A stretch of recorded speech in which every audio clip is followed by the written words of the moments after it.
Frédéric, par quoi, pendant que Thomas chante le jingle, Oui, chante le jingle. Par quoi allez-vous commencer? Par une citation de Gandhi, reprise par Lacroix. Nous avons mieux à faire de la vie que d'en accélérer le rythme. Eh ben, il croyait pas si bien dire, lui qui n'a pas connu Internet et le bombardement continu d'informations, parce que regardez ce qu'on apprend dans le Figaro, la 5G, cette nouvelle norme encore plus rapide pour qu'on accède encore plus vite à des vidéos de chatons sur nos téléphones. La 5G perturbe l'observation de la Terre par les satellites météo. Ça crée un encombrement des fréquences. Et oui, il y a trop de monde maintenant dans l'espace. Exactement, qui fait que les mesures météo sont parasitées, donc on risque de ne plus détecter efficacement les tempêtes, par exemple, tout ça pour que nos téléphones portables fonctionnent encore plus vite.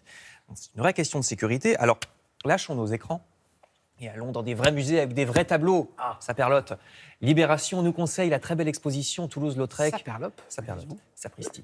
Au Grand Palais, Toulouse-Lautrec, c'est à Paris jusqu'à fin janvier. Toulouse-Lautrec qui est connu, vous le savez, pour ses représentations de prostituées, dont il a su montrer les douleurs sans tomber dans la victimisation. Absolument. C'est ce que dit Libé, je trouve que c'est une belle phrase.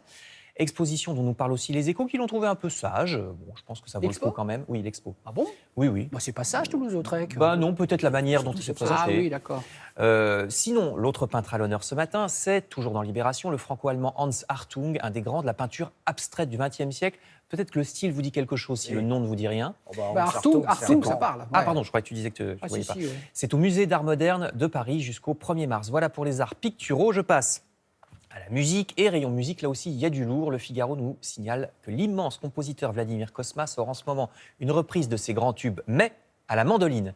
Imaginez les thèmes de la boum, de Rabbi Jacob ou du Grand Blanc avec une chaussure noire qui deviennent des espèces de toccata baroque. Oui, c'est ça. Oui, non, mais on dirait du Vivaldi, si vous voulez. De toute façon, c'est un génie. Il paraît que c'est vraiment bien, dit le Figaro. Cosma. En tout cas, là, l'idée est géniale. J'attends de l'écouter parce que pour l'instant, je n'ai lu que le Figaro, qui nous apprend aussi la parution d'un superbe ouvrage qui décrypte le travail de Serge Gainsbourg, qu'on voit ici en 69 avec Jane, décidément très présente. C'est pas par son photographe, non? Ça, je ne saurais dire. Il me semblait, mais bon. Je ne saurais dire. Ça, c'est une nouveauté que vous avez fait. Mais je ne suis de la frontière, vous savez. Exactement. Alors, le livre s'appelle Le Gainsbook. C'est logique, il rassemble des témoignages de musiciens, le flûtiste du Poinçonneur des Lilas ou le bassiste de Harley Davidson. Donc, ce n'est pas des potins, hein, c'est vraiment des infos intéressantes. Ce n'est pas du tout du people. Vous lirez le Figaro pour avoir les références. Malheureusement, il y a aussi dans les pages culturelles de ce matin des mauvaises nouvelles. Par exemple, le Parisien nous apprend qu'il faut désormais choisir. La région Île-de-France lance une opération de sauvetage de monuments, mais il n'y a pas d'argent pour tous.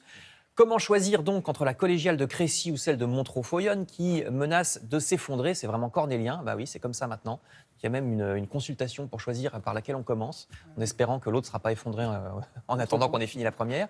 Et menace, je termine avec les théâtres privés parisiens, nous disent les Échos, il y a une menace puisque le gouvernement veut supprimer un fonds de soutien qui fonctionne grâce à une aide de l'État et de la ville de Paris, mais aussi grâce à une taxe sur les billets de théâtre, ce qui permet que les gros spectacles qui fonctionnent très bien aident les petits théâtres. Voilà, ça existe depuis 1964. Ça serait remplacé par une subvention. Le problème, disent les directeurs de théâtre, c'est qu'une subvention, on ne sait jamais si l'année prochaine elle sera reconduite, on ne sait jamais sur quels critères, et donc ils ne sont pas du tout contents, vous voyez cet article des Échos.